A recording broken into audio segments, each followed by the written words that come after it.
तो आज के इस वीडियो में हम लोग जानेंगे कि भिन्न क्या है, यानी कि जिसे इंग्लिश में कहा जाता है फ्रैक्शन। भिन्न को इंग्लिश में फ्रैक्शन कहा जाता है। तो आज हम लोग जानेंगे कि भिन्न क्या है और हम लोग उसके बाद जानेंगे कि भिन्न का जोड़ कैसे होता है, उसके बाद भिन्न का घटाव कैसे होता है, उसके बाद भिन्न का गुना कैसे होता है, उसके बाद भिन्न का भाग कैसे होता है। तो इन सब को समझने के लिए सबसे पहले समझना होगा कि आखिर भिन्न क्या है, कि भिन्न किसे कहेंगे। सपोज मान लीजिए यहाँ पर क्या बोले, भिन्न, यानी कि भिन्न किसे कहेंगे।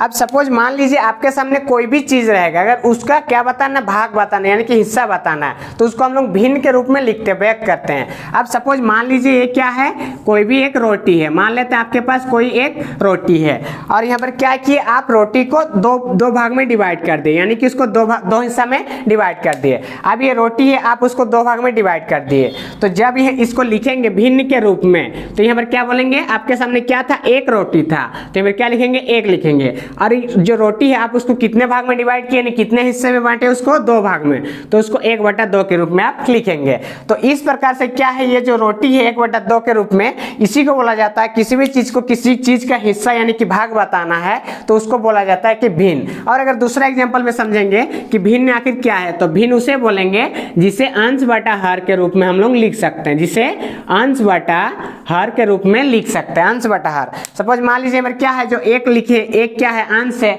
और दो लिखे, दो क्या है, हर है, जिसे हम लोग अंश बटा हर के रूप में लिखते हैं, उससे हम लोग क्या बोलते हैं, भिन्न बोलते हैं। ठीक है, और जिसे अंश को बोला जाता है न्यूमरेटर और हर को बोला जाता है डिनोमिनेटर। ठीक है, तो अब इसके बाद हम लोग समझेंगे कि भिन्न का जोड़ कैसे होता है, भिन्न का घटाव कैसे होता है, उसका भिन्न का गुना कैसे होता है और भिन्न का भाग कैसे होता है। तो आप सभी को आप ही के इस यूट्यूब चैनल ट्रांसपेरेंट रिसर्च पर स्वागत है। सबसे पहले क्या जानेंगे, भिन्न के जोड़ के बारे में। अब मान लेते हैं कोई भी एक एग्जाम्पल ले लेते हैं। ठीक है, कोई भी एक एग्जाम्पल ले लेते हैं जो कि क्या होना चाहिए, अंश बटा हर के रूप में होना चाहिए। अब मान लेते हैं 3/4 लिए और दूसरा क्या लिए, 7/6 लिए। ठीक है, अब दूसरा क्या एग्जाम्पल लिए, यहाँ पर सबसे पहले लिए 3/4 लिए और 7/6 लिए। अब इसको क्या करना है, जोड़ करना है, यानी कि भिन्न का जोड़ करना है। अब बीच में प्लस दे दिए। अभी किस रूप में, अंश बटा हर के रूप में है। अब यहाँ पर क्या करना है कि जो अंश बटा हर है, ये भी अंश बटा हर है। अब इन दोनों का जो हर है, यानी 4 और 6 जो हर है, हर को क्या किया जाता है, लसो दिया जाता है, यानी कि एलसीएम किया जाता है 4 और 6 का। तो इसका जब एलसीएम करेंगे तो क्या होगा, 2 दूगुने 4 होगा, उसके बाद 2 तीने 6 होगा। फिर अगर 2 से देंगे, 2 1 2 होगा, यहाँ पर 3 बच जाएगा। फिर अगर 3 से देंगे तो यहाँ पर 3 1 3 हो जाएगा। अब क्या हुआ, इसका हल 2 गुना 2 गुना 3, यानी कि इसके एलसीएम क्या निकला, 2 गुना 2 गुना 3 निकला। अब इसको जब मल्टीप्लाई करेंगे तो 2 दूगुने 4 4 3 12, यानी कि यहाँ पर 12 आया। ठीक है, तो उसको क्या करेंगे, बराबर देके नीचे क्या लिखेंगे, 12 लिखेंगे। ठीक है, क्या लिखेंगे, 12 लिखेंगे। अब ये जो 12 आया, हम लोग जो एलसीएम दिए 4 और 6 को, अब इसको क्या करना पड़ता है, यहाँ पर जो हर है यानी 4 से इसको भाग देना पड़ता है।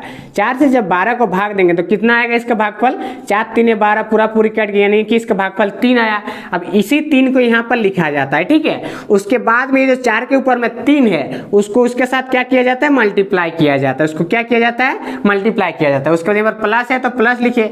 अब जिस प्रकार से इस 4 से 12 को भाग दिए, उसी प्रकार से इस 6 से 12 को भी भाग देंगे। तो 6 से जब 12 को देंगे तो इसका भागफल क्या आएगा, 6 दूगुने 12, यानी कि इसका भागफल 2 आया। तो यहाँ पर क्या लिखेंगे, 2 लिखेंगे और गुना, और इसके ऊपर में क्या है, इसका अंश में 7 है, तो यहाँ पर 7 लिख देंगे। अब इन दोनों को ब्रैकेट, यानी कि ब्रैकेट के अंदर क्या है, मल्टीप्लाई है, तो मल्टीप्लाई का काम सबसे पहले करेंगे। तो 3 3 क्या हो जाएगा, 9 हो जाएगा, प्लस और 2 7 क्या हो जाएगा, 14 बटा क्या लिखेंगे, 12। अब इसको जब जोड़ देंगे, 9 और 4 क्या हो जाएगा, 13 हो जाएगा, 1 और 1 2, यानी 23/12। तो इस प्रकार से भिन्न का जोड़ में हम लोग क्या किए, कोई भी 2 नंबर को लिए। ठीक है, सबसे पहले कोई 2 नंबर लिए। अब इसका भी हर और इसका भी हर को क्या किए, लसो दिए, और जब 2 से लसो दिए तो उसका क्या आया, 12 आया उसका। ठीक है, तो उस 12 को यहाँ लिखे। फिर इस 4 से 12 को भाग दिए, 4 से 12 को भाग दिए तो भागफल 3 आया। फिर उस 3 को इसके अंश के साथ मल्टीप्लाई कर दिए। फिर प्लस था, प्लस लिखे। फिर 6 से भी 12 को भाग दिए, तो 6 से जब 12 को भाग दिए तो भागफल 2 आया। फिर इसी 2 से क्या किए, 7 को गुना कर दिए, इसके अंश में जो 7 है। फिर 3 3 9 हुआ, फिर 2 7 14 हुआ, उसके बाद दोनों को ऐड कर दिए तो नीचे 12 आया, तो 23/12। इस प्रकार से किसी भी भिन्न हो, चाहे कोई भी भिन्न हो, कोई भी एग्जाम्पल हो, चाहे कोई भी क्वेश्चन हो, आप इस तरीका से आप क्या कर सकते हो, बना सकते हैं, जो कि सिंपल तरीके से इसको बता दिए। ठीक है, तो चलिए अब हम लोग जानेंगे भिन्न का घटाव। ठीक है, भिन्न के घटाव के बारे में। अब इसका भी कोई एक एग्जाम्पल ले लेते हैं। अब मान लेते हैं क्या लिए, 5/8 लिए। ठीक है, और दूसरा क्या लेंगे, 2/4। अब मान लेते हैं ये कोई क्वेश्चन ले लिए। ठीक है, अब इसको क्या करेंगे, करेंगे, इसको घटाव करेंगे, भिन्न का घटाव, ई अंश बटा हर के रूप में है, ई भी अंश बटा हर के रूप में है, तो इसको भी ई भी क्या होगा उसी प्रकार से बनाएंगे। इसका हर में 8 है, इसका हर में 4 है, तो 8 और 4 का क्या करेंगे एलसीएम यानी कि लॉस देंगे।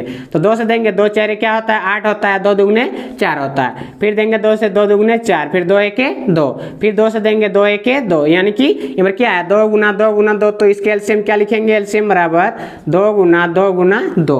तो इसको जब मल्टीप्लाई करेंगे 2 दुगने 4, 4 दुगने 8, यानी कि इसका क्या आया 8 आया। तो इसका क्या लिखेंगे यहाँ पर नीचे 8 लिखेंगे। फिर क्या करेंगे इस 8 से इस 8 को भाग देंगे, तो इस 8 से इस 8 को भाग देंगे तो क्या होगा 8 1 8 होगा, यानी कि 8 से 8 कैंसिल हो गया, इसका भागफल 1 आया, तो उसी 1 को यहाँ लिखेंगे और गुना करेंगे। इसके अंश में 5 है तो 5 से इसको गुना करेंगे, फिर यहाँ माइनस है तो यहाँ पर माइनस लिखेंगे, फिर यहाँ 4 है तो इस 4 से भी 8 को भाग देंगे, तो 4 से जब 8 को भाग देंगे तो 4 दुगने क्या हो जाएगा 8 हो जाएगा। तो इसका भागफल 2 आया, तो यहाँ पर क्या लिखेंगे 2 लिखेंगे, गुना इसके ऊपर में 2 है वहाँ भी 2 लिख देंगे, ठीक है, उसके ऊपर में 2 दे दिए। अब क्या करेंगे इस गुना का काम सबसे पहले करेंगे, 5 के क्या हो जाएगा 5 हो जाएगा, यहाँ पर माइनस है, और 2 दुगने क्या हो जाएगा 4 हो जाएगा, बट्टा नीचे क्या 8 है तो यहाँ पर 8 हो गया। फिर क्या करेंगे यहाँ पर 5 से 4 घटेगा तो 1 होगा और नीचे 8, यानी कि इस भिन्न का घटाव इस प्रकार से इसका रिजल्ट आया 1/8। इसको भी इसी तरीके से किए जिससे कि 8 और 4 को लॉसो दिए, फिर उसका क्या आया 8 आया, उसका जब मल्टीप्लाई किए तो 8 आया, फिर क्या किए इससे क्या किए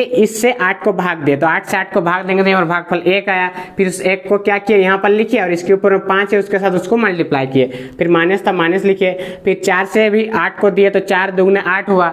अब इसका भागफल 2 आया, तो उस 2 से क्या किए इसके ऊपर में जो 2 है उसको मल्टीप्लाई किए, फिर बाद में 5 के 5 लिखे, 2 दुगने 4 लिखे, फिर 5 से 4 घटा 1, फिर नीचे 8 1/8। इस प्रकार से इसका रिजल्ट निकल जाता है, ठीक है। तो चलिए अब इसके बाद जानेंगे भिन्न का गुना, यानी कि भिन्न के गुना के बारे में जानेंगे। अब इसका भी कोई भी एक एग्जांपल ले लेते हैं। अब मान लेते हैं क्या है 5/7 जो कि अंश बटा हर के रूप में है, और दूसरा क्या है 3/11 जो कि ये भी अंश बटा हर के रूप में है। अब 5/7 और 3/11, अब इसको क्या करना है गुना करना है, तो इसको क्या करना है ये अंश के साथ गुना होगा और ये हर के साथ, यानी कि 5 गुना क्या हो जाएगा 3 हो जाएगा, और यहाँ पर 7 गुना 11 यानी कि 7 गुना 11। अब ये अंश के साथ मल्टीप्लाई होगा, ये हर के साथ, तो 5 3 क्या आ जाएगा 15 और 7 11 7 77, यानी कि 15/77 इसका आंसर हो जाएगा, ठीक है। इस प्रकार से कोई भी भिन्न रहेगा उसको आप लोग क्या कर सकते हैं गुना कर सकते हैं, जो कि अंश के साथ होगा और हर के साथ, ठीक है। तो चलिए अब जानेंगे भिन्न के भाग के बारे में, यानी कि भिन्न के भाग किसे कहते हैं। तो इसका भी कोई एक एग्जाम्पल लेते हैं। मान लेते हैं क्या है 12/4 ले लिए, ठीक है, डिवाइडेड कितना लेंगे 11/7, ठीक है। ये कितना लिए 12/4 लिए और 11/7 लिए। अब ये ले लिए हैं, ठीक है। ये क्या है भिन्न का भाग करना है, अगर भाग का सिंबल है तो इसको सबसे पहले करेंगे। ये जो भाग है भाग को क्या करना पड़ता है, इसको गुना के रूप में बदलना पड़ता है, यानी कि जो 12/4 ये अंश बटा हर के रूप में सेम का सेम वही रहेगा, लेकिन ये जो भाग है जब इसको गुना करेंगे, ठीक है, तो क्या होता है ये जो अंश बटा हर है ये क्या हो जाता है बदल जाता है, यानी कि जो 11/7 है क्या हो जाएगा 7 ऊपर चल जाएगा 11 नीचे, यानी कि अंश बटा जो हर है हर कहाँ जाता है ऊपर चल जाता है और अंश नीचे आ जाता है जब ये भाग से मल्टीप्लाई किया जाता है। तो उसके बाद फिर वही रूल करेंगे, 12 गुना यहाँ पर क्या लिखेंगे 12 गुना 7 लिखेंगे, अंश के साथ मल्टीप्लाई होगा और हर के साथ, यानी कि 4 गुना 11। और आप यहाँ पर क्या कर सकते हैं इसको काट भी सकते हैं, यानी कि 4 1 4 4 3 12, ठीक है, इस प्रकार से काट सकते हैं। तो यहाँ पर क्या हो जाएगा यहाँ पर 3 गुना 7, यहाँ पर 3 गुना 7 होगा और नीचे 1 गुना 11, तो उसको जब मल्टीप्लाई करेंगे तो कितना होगा 3 7 क्या हो जाएगा 21 और नीचे 11, यानी कि 21/11। इस प्रकार से आप कोई भी भिन्न रहेगा उसको क्या करेंगे सबसे पहले गुना के रूप में परिवर्तित करेंगे, चेंज करेंगे, उसके बाद उसको अगर काटेगा तो काट सकते हैं, नहीं तो डायरेक्ट उसका मल्टीप्लाई करके उसका रिजल्ट निकाल सकते हैं। तो इस प्रकार से कोई भी क्वेश्चन रहेगा तो आप उसको सॉल्व कर सकते हैं। तो आई होप कि जितना सारा क्वेश्चन था आपको क्लियर हो ही गया होगा, ठीक है। तो अगर वीडियो अच्छा लगे तो प्लीज़ थोड़ा सा स्माइल देके वीडियो को लाइक कर दीजिएगा, और अगर आपने अभी तक आप ही के इस यूट्यूब चैनल ट्रांसपेरेंट रिसर्च को सब्सक्राइब नहीं किया है तो प्लीज़ सब्सक्राइब कर दीजिएगा, ताकि ऐसे मोस्ट इंटरेस्टिंग वीडियो आपके लिए लेकर आते रहेंगे। तो चलिए मिलते हैं नेक्स्ट वीडियो में, आज के लिए इतना ही, थैंक यू।